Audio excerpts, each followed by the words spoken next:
How you doing? So I decided to dig into this the rights fees issue that the WWE. It's been a thing on the internet now for the last couple of days that WWE is kind of jammed up in these rights fees issues with the networks, and essentially they have to perform X amount of live shows and only allow X amount of taped programming per year, and that they've already used the amount of taped programming they can have because of the road to WrestleMania and all this type of stuff. Because they did tape a lot of WrestleManias and Raw and SmackDown and all that stuff previous.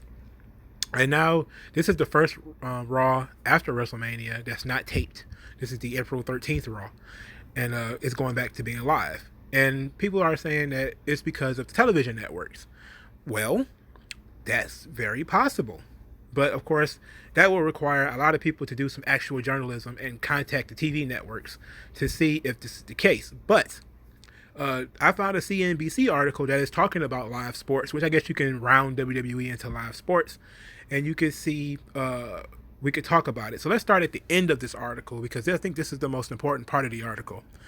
The real glue of the cable bundle is live sports. And without live sports, the value proposition begins to fall apart, says Craig Moffett, an analyst from Moffett Nathanson, which I'm guessing is an organization for the news, or not the news, but media. Okay, so this article is called "Media Networks Have Paid Billions for Sports They Won't Receive This Year, but the Fighting for Refunds Hasn't Started Yet." So essentially, this article, which is actually longer than I thought it would be, it's an extensive article on CNBC about the various networks that have partnerships with the Major League Baseball and the NFL and the NBA. And sometimes they have already paid for these games that are now not going to happen. But they're not asking for refunds yet because they have long-term agreements with these companies. And then there's a whole lot of other stuff that is jammed up in this. And quite a bit of this also applies to WWE and their programming. So I'm going to read some of it, which I'm going to read some of it. I'm not going to read it all. Okay, so it says, the pay TV world ebbs and flows in constant frenemy status. When a customer cuts the cord on cable, everyone in the pay TV ecosystem loses. The distributors, Comcast, AT&T, Charter, and Dish. The network owners, Disney, Comcast, NBC Universal, AT&T's Warner Media, Viacom, CBS, and the owners of the broadcast channels, Sinclair, Gary Television, Tegna, Nexstar, etc. Still, the various parties in the world of TV constantly jockey for leverage, leading to occasional blackouts of networks and public arguments about dastardly cable companies and greedy programmers. On the surface, the virus quarantines may seem like a positive event for the television world, with millions of Americans stuck at home. But if unemployment soars, consumers will look for ways to shed excess spending. And with dozens of free and low-cost streaming applications available as cable replacements, the traditional pay TV world knows it's vulnerable to an acceleration in cancellations. Moreover, the Federal Communications Commission has already issued a warning for distributors and owners of local news affiliates with contract renewals coming up. Don't even think about blacking out networks for the next 2 months. All right, this is government, of course, interfering in the market. Yes, it's a tough time, but again, you have government interfering in the market. As the crisis wears on, cable operators and the largest programmers have called temporary truce and set aside a polarizing question for the time being: refunds on undelivered programming such as the NBA and the Olympics. Distributors agree to pay programmers a certain amount of money based on the shows they promise to deliver. Live sports and the networks dedicated to them, like Disney's ESPN and Warner's TNT, are a big reason why many Americans keep paying $80 to $100 per month for TV service. But this year, distributors and consumers paid for something they did not receive. What happens next is unclear and likely will hinge on whether or not professional sports seasons are postponed or canceled completely. Now, we do know that some leagues are canceled. They're essentially just not going to happen. They're going to get into it later. I think the Olympics is not happening. NCAA March Madness did not happen. So there will be other events that will likely not happen, which is also, you can go into I've been every time I get into a debate with these people on Twitter about this subject, I always tell them that Major League Baseball is trying to make what they do happen. The NBA is trying to make it happen. There are leagues out there that are trying to get back out there. Okay, WWE is in a very fortunate situation in so much as they have a sterilized environment called the Performance Center where they can hold their shows and they can run with a minimal staff.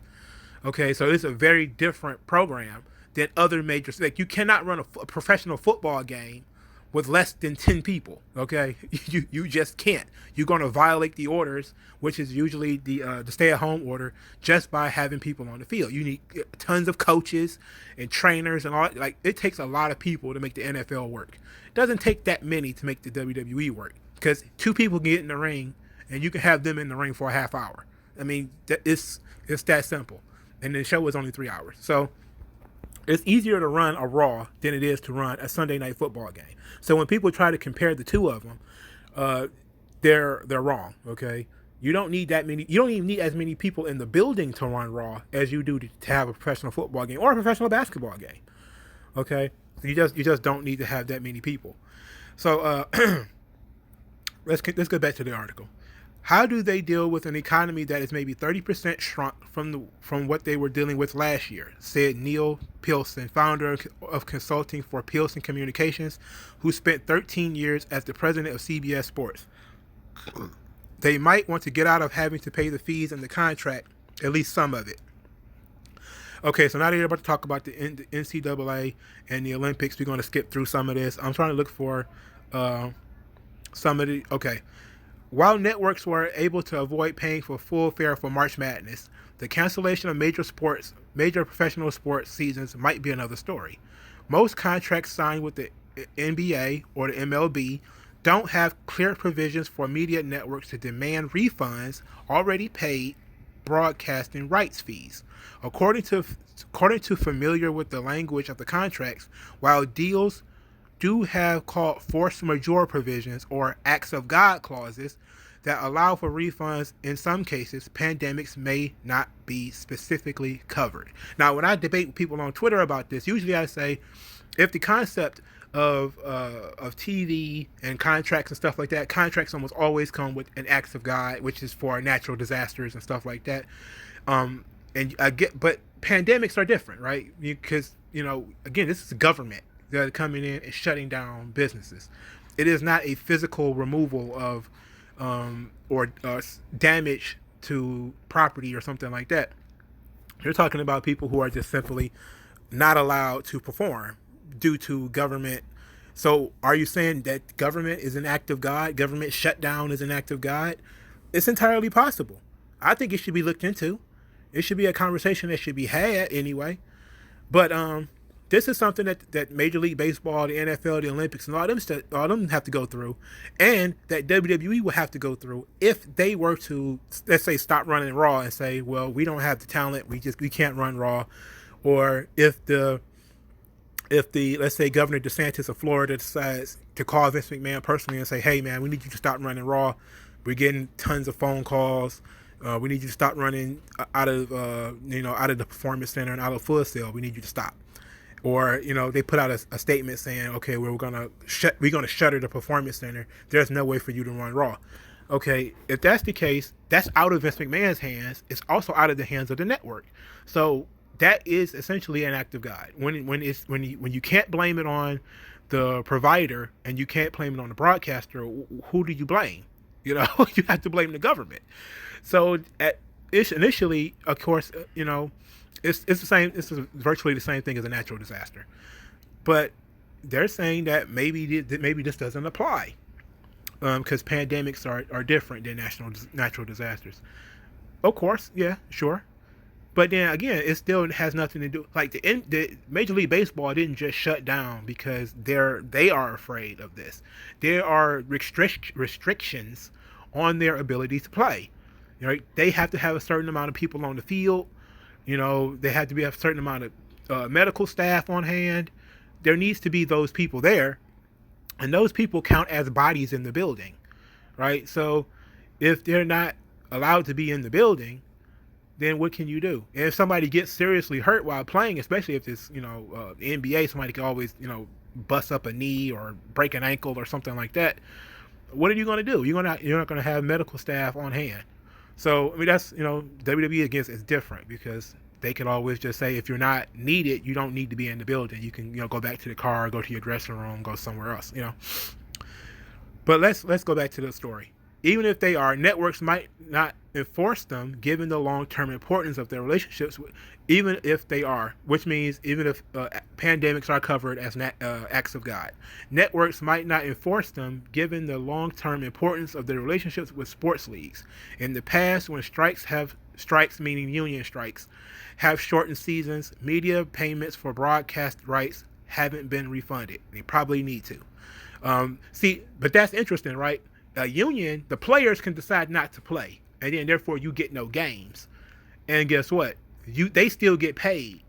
Well, the network still has to pay for games that are not going to happen. That is fundamentally unfair. If you pay for a product, you should get it.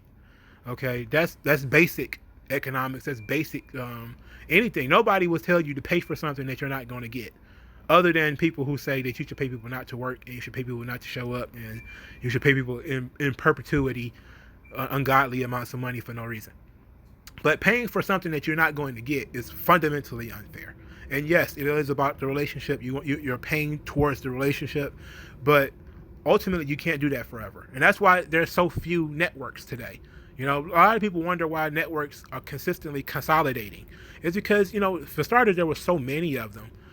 But now that they're losing so much money, they're just eating each other, and they're making big conglomerates, And it's partly because of all the trouble they have to go through just to get a TV show on the air. But let's continue. I'm going to read that part over again. Even if they are, networks might not enforce them, given long-term relationship importance of their relationships with sports leagues. In the past, when strikes have shortened seasons, media payments for broadcasting rights haven't been refunded.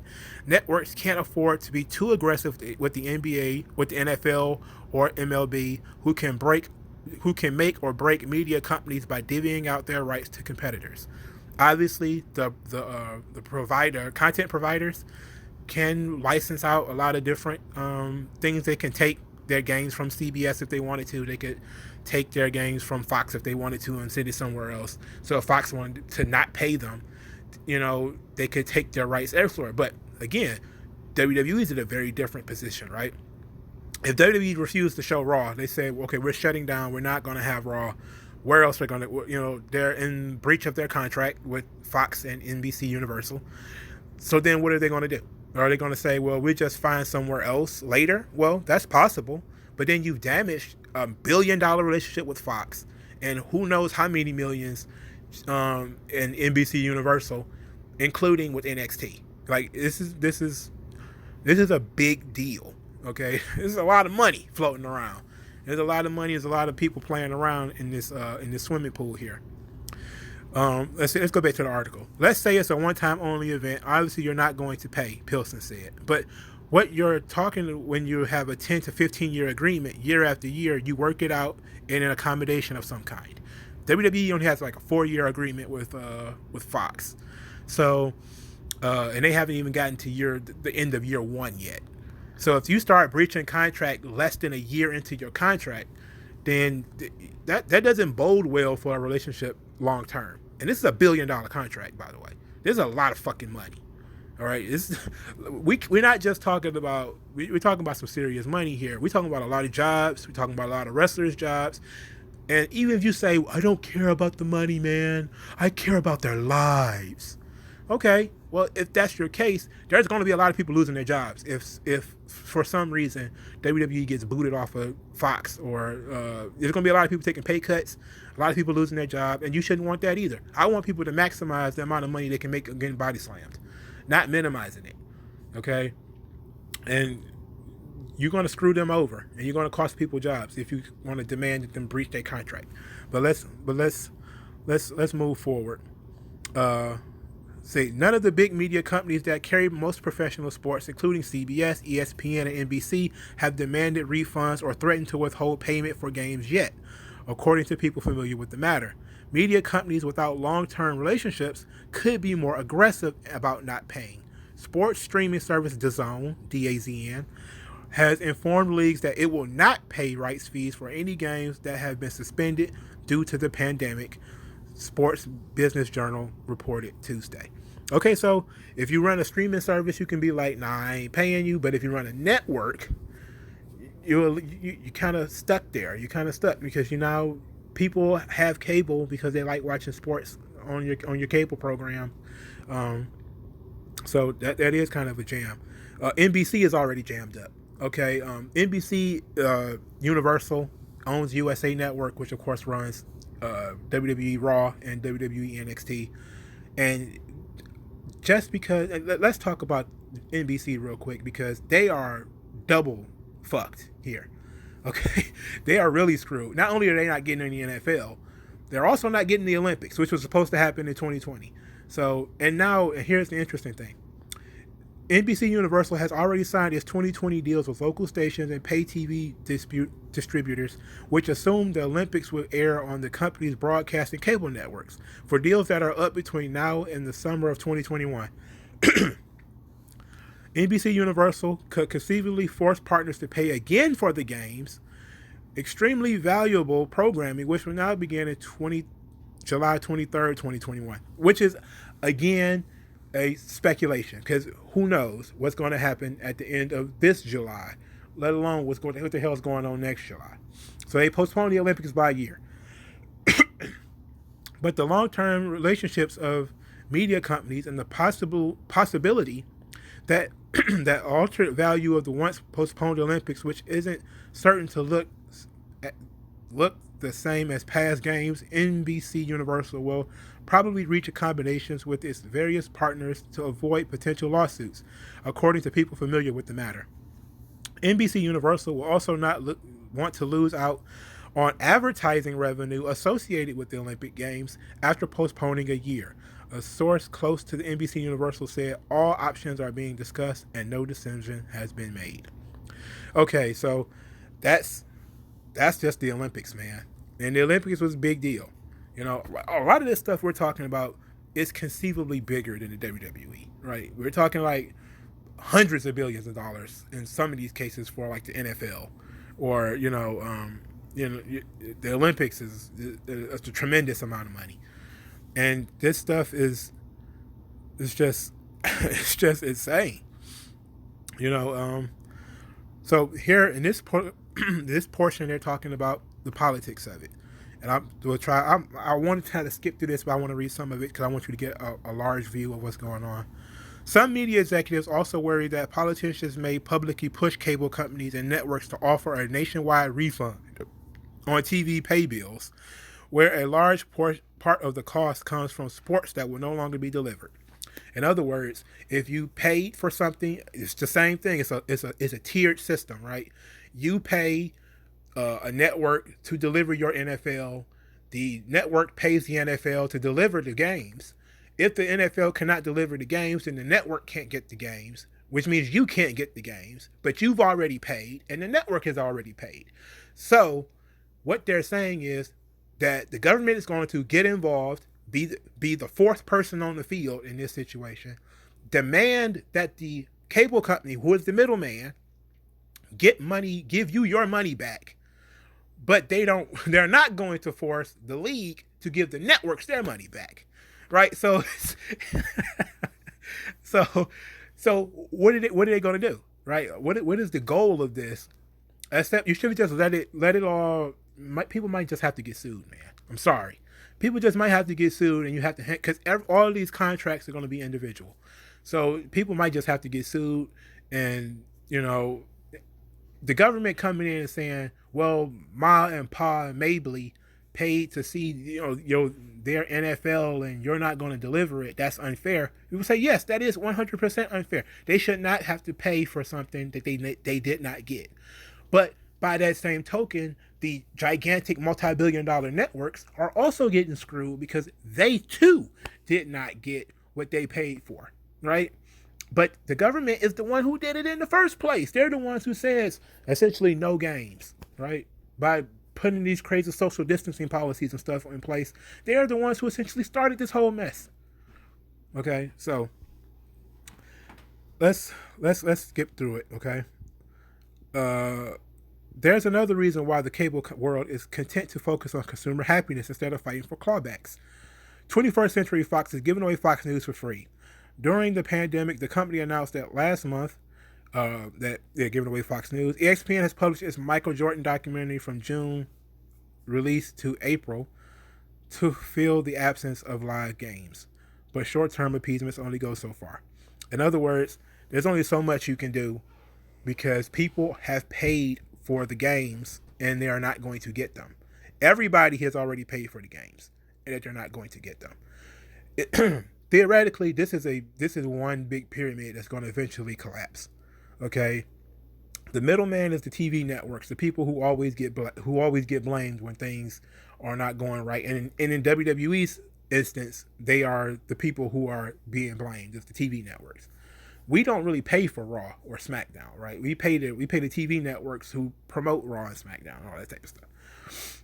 So, but it's similar situation. If we're paying to have cable, we're paying that cable bill, or we're paying for that streaming service. We want what we paid for, And Vince McMahon's in the same situation. If he's being paid by Fox, if he's being paid by NBC Universal, these guys want live wrestling. They got to do it, right? But these journalists need to go out there to the networks and say, is this what's happening? Or is this the case? Because we can read this article. I went through most of the article, and most of the article actually explains quite well what I thought. The networks are in the middle, are stuck in the middle.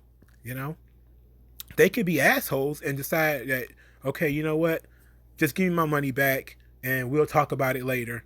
But then you have all the people who are behind the scenes that are not going to get paid because the league doesn't have an infinite amount of money. Sports leagues, it sounds like a lot when you talk about guys making $100 million. They're not making $100 million at one time.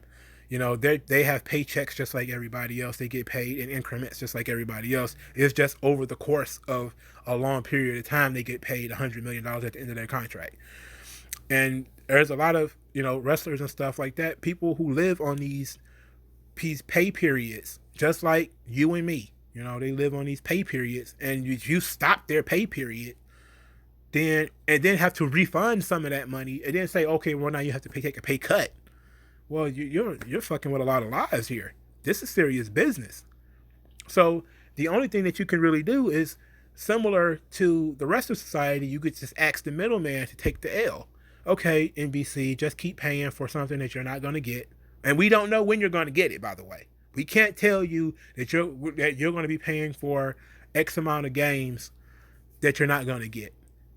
There cannot be. Not only could there not be an NFL this year, there could be an NFL next year, right? There could be no Major League Baseball this year at all. There could be no March Madness next year, right?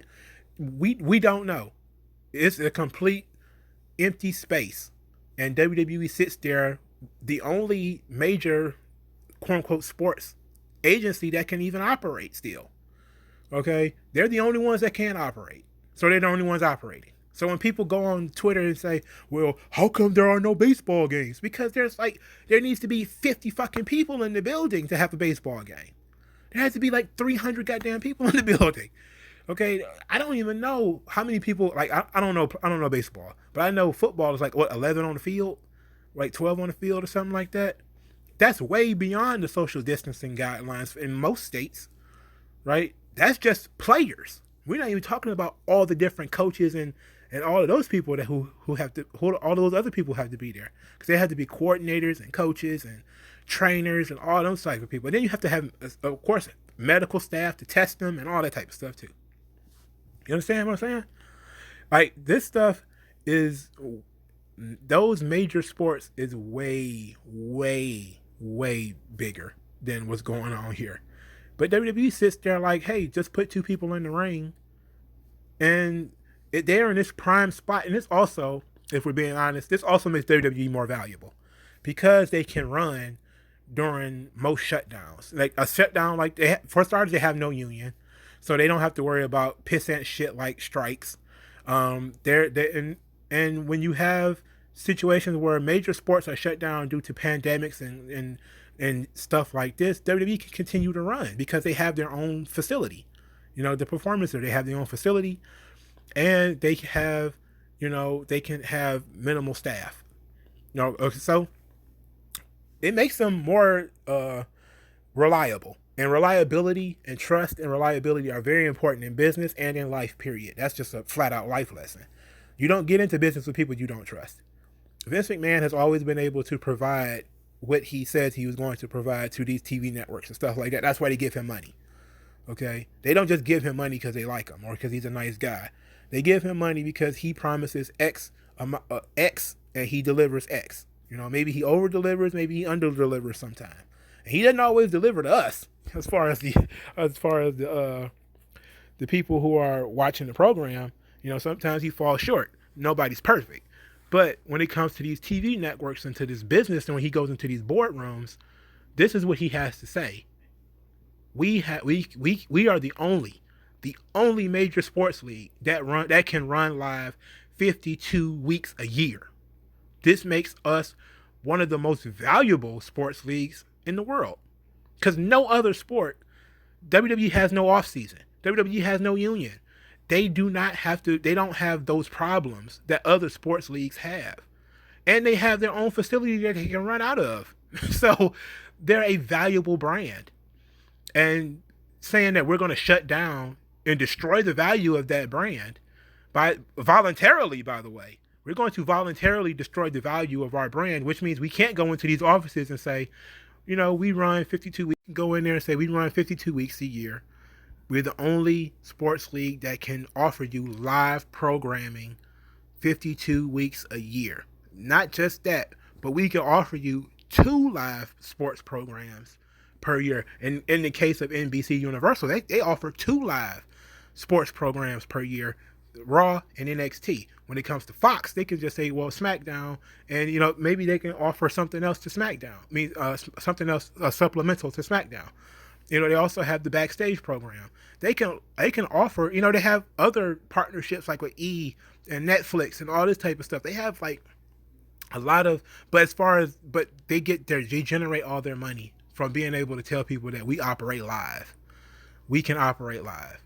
And there's value in that. There's tremendous value in it, and maybe to tell people that we're going to violate that contract, we're going to not just violate that contract, but damage our brand in that way because they're different from Major League Baseball. And people want to say like, well, it's immoral. Morals do not come into this because morals that's a subjective situation, right? You have to be able to show people that you're trustworthy and that you can do what you need to do. If you want WWE to stop running and you truly believe it, you need probably to call Governor DeSantis in Florida and tell him to shut down the Performance Center. If that's what you really want to do. Or you call MSNBC, not MSNBC, please don't call them. Call NBC Universal and ask them to, hey, make some kind of accommodation to stop Raw from whatever, but you won't do that. You'll just get mad at Vince and say you're supposed to damage your brand, and just like if you call NBC and tell them to keep paying for something that they're not going to get, they're going to laugh in your face. They're going to tell you to fuck off because they have a brand, right? They have shareholders and people above them that they have to answer to, just like Vince has people both above and below him that he has to answer to. Like, he might be the chairman of the WWE, but he still has to go into these offices with all of these, multi-billionaires. He might be a billionaire, but he likely ain't got the same kind of money as the guy who runs NBC. He still has to go into that guy's office or have a meeting with that guy and say, look, we have, X, Y, and Z as a package, and the guy has to be able to look and trust that Vince McMahon is going to deliver what he has. But if for some reason they can't come to an agreement, outside parties like us and weirdos on Twitter and stuff like that, we don't get into those rooms and we don't dig into those contracts. We don't do that stuff. We're speculating. And that's what this whole video has been, is essentially speculating. But we know that there's money there. We know that they're getting paid something. But we know that, the true value of WWE is in it being live. it needs to be live. And that's why they run it live. You know, live programming is worth more money than tape programming. Now, maybe WWE should take the pay cut and just do tape programming. They should come out with some kind of deal with NBC and say, we're going to tape, you know, we're going to, due to the circumstances, we're going to continue to deliver fresh matches, but it's just going to have to be taped, you know, to limit travel. You know, fine. I'm cool with that, but they have to go in there and do those negotiations, which is going to take fucking forever, because you're talking about serious money, right? Like, you're talking about some serious dough here. Still, Jerry Lawler should not be on Raw. He should not even be traveling to Raw. Neither should Vince McMahon. But these guys are so old that you can't really tell them anything. All right, but anyway, this just been my video talking about TV contracts and sports, and where WWE might fit in this. I wish we can get some particulars as far as exactly what the contract says, but you'll have to talk to your wrestling journalist friends, your Meltzers and your Sattins and your Sean Ross Sapps and all those guys who say that they're wrestling journalists, to actually dig into this legitimate quagmire. And this is tough work here. You want to get into this quagmire and figure out what the hell is going on. All right, so anyway, like, share, and subscribe, and I'll talk to you guys later.